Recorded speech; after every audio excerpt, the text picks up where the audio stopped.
মধ্যপ্রাচ্যের সামরিক উত্তেজনা নতুন করে জটিল মোড় নিয়েছে। একদিকে ইরানের ব্যালিস্টিক ক্ষেপণাস্ত্র হামলা, অন্যদিকে হরমুজ প্রণালী ঘিরে মাইন বসানোর আশঙ্কা, সব মিলিয়ে পরিস্থিতি ক্রমেই উদ্বেগজনক হয়ে উঠেছে। ইসরায়েলের দাবি, সাম্প্রতিক ক্ষেপণাস্ত্র হামলায় ইরান উল্লেখযোগ্য হারে ক্লাস্টার বোমা ওয়ারহেড ব্যবহার করেছে। ইসরায়েলি প্রতিরক্ষা বাহিনী আইডিএফ এক মূল্যায়নে জানিয়েছে, ইরান থেকে নিক্ষেপ করা ব্যালিস্টিক ক্ষেপণাস্ত্রগুলোর প্রায় 50% ক্লাস্টার ওয়ারহেড ছিল। আইডিএফের ব্যাখ্যা অনুযায়ী ক্লাস্টার ওয়ারহেড বিস্ফোরণের সময় একটি বড় বিস্ফোরণের বদলে অসংখ্য ছোট সাবমিউনিশন ছড়িয়ে পড়ে। প্রতিটি সাবমিউনিশনে কয়েক কেজি বিস্ফোরক থাকে এবং এগুলো বিস্তৃত এলাকা জুড়ে ছড়িয়ে পড়ে। তাদের হিসাব অনুযায়ী একটি ক্লাস্টার ওয়ারহেড বিস্ফোরিত হলে প্রায় 10 বর্গ কিলোমিটার পর্যন্ত এলাকায় ছোট ছোট বিস্ফোরক ছড়িয়ে পড়তে পারে। ইসরায়েলি সামরিক কর্মকর্তারা বলছেন, এই ধরনের ক্ষেপণাস্ত্র প্রতিহত করা প্রযুক্তিগতভাবে সম্ভব হলেও তা অত্যন্ত জটিল, কারণ একটি ক্ষেপণাস্ত্র আকাশে ধ্বংস হলেও তার ভেতরে থাকা সাবমিউনিশনগুলো আলাদা আলাদাভাবে নিচে পড়ে ক্ষতি করতে পারে। ইসরায়েলের হোম ফ্রন্ট কমান্ডের তথ্য অনুযায়ী ইরানের সাম্প্রতিক হামলাগুলোতে লক্ষ্যবস্তু হিসেবে বেছে নেওয়া হয়েছে জনবসতিপূর্ণ এলাকা, সামরিক স্থাপনা এবং গুরুত্বপূর্ণ অবকাঠামো। গতকাল মধ্য ইসরায়েলের একটি নির্মাণ স্থলে ক্লাস্টার বোমার আঘাতে 2 জন নিহত হয়েছেন।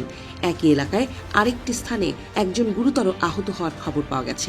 এছাড়া কয়েকটি স্থানে ক্ষেপণাস্ত্র আঘাতে অবকাঠামোগত ক্ষয়ক্ষতির ঘটনাও ঘটেছে। তবে ইসরায়েলি সামরিক বিশ্লেষকদের ধারণা, বড় আকারে সমন্বিত ক্ষেপণাস্ত্র হামলা চালাতে ইরান কিছুটা সমস্যায় পড়েছে। সাম্প্রতিক দিনগুলোতে দেখা গেছে, ইরান একবারে একটি বা অল্প সংখ্যক ক্ষেপণাস্ত্র নিক্ষেপ করছে।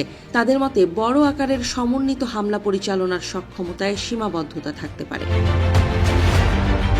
এদিকে সামরিক উত্তেজনার পাশাপাশি মধ্যপ্রাচ্যের অন্যতম গুরুত্বপূর্ণ জলপথ হরমুজ প্রণালীকেও ঘিরে নতুন উদ্বেগ তৈরি হয়েছে। যুক্তরাষ্ট্র, ইরান এবং উপসাগরীয় দেশগুলোর কৌশলগত স্বার্থ জড়িয়ে থাকা এই সরু সমুদ্রপথে মাইন বসানোর আশঙ্কা পরিস্থিতিকে আরও সংবেদনশীল করে তুলেছে। মার্কিন প্রেসিডেন্ট ডোনাল্ড ট্রাম্প সামাজিক যোগাযোগ মাধ্যমে ইরানকে সতর্ক করে বলেছেন, হরমুজ প্রণালীতে যদি কোনো মাইন বসানো হয়ে থাকে তবে তা দ্রুত সরিয়ে নিতে হবে।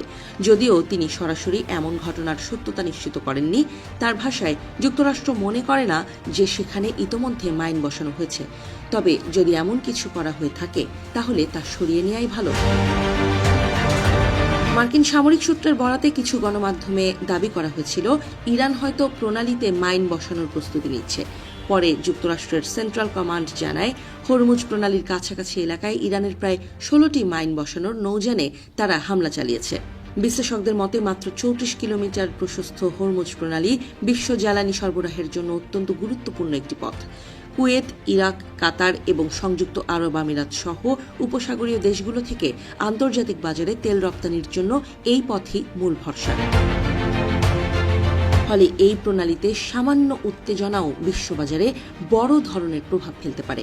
বিশেষজ্ঞরা বলছেন, তেলবাহী জাহাজ চলাচল ব্যাহত করতে ইরানের বড় নৌবাহিনীর প্রয়োজন নেই। ছোট সাবমেরিন, দ্রুতগতির স্পিডবোট কিংবা সামুদ্রিক মাইন ব্যবহার করেও তারা কার্যকর হুমকি তৈরি করতে সক্ষম। ইরান ইসরায়েল সংঘাত এবং হরমুজ প্রণালী ঘিরে বাড়তে থাকা উত্তেজনা মধ্যপ্রাচ্যের নতুন অনিশ্চয়তার ইঙ্গিত দিচ্ছে, যার প্রভাব শুধু আঞ্চলিক নয়, বৈশ্বিক অর্থনীতি ও জ্বালানি বাজারেও পড়তে পারে বলে মনে করছেন বিশ্লেষকরা।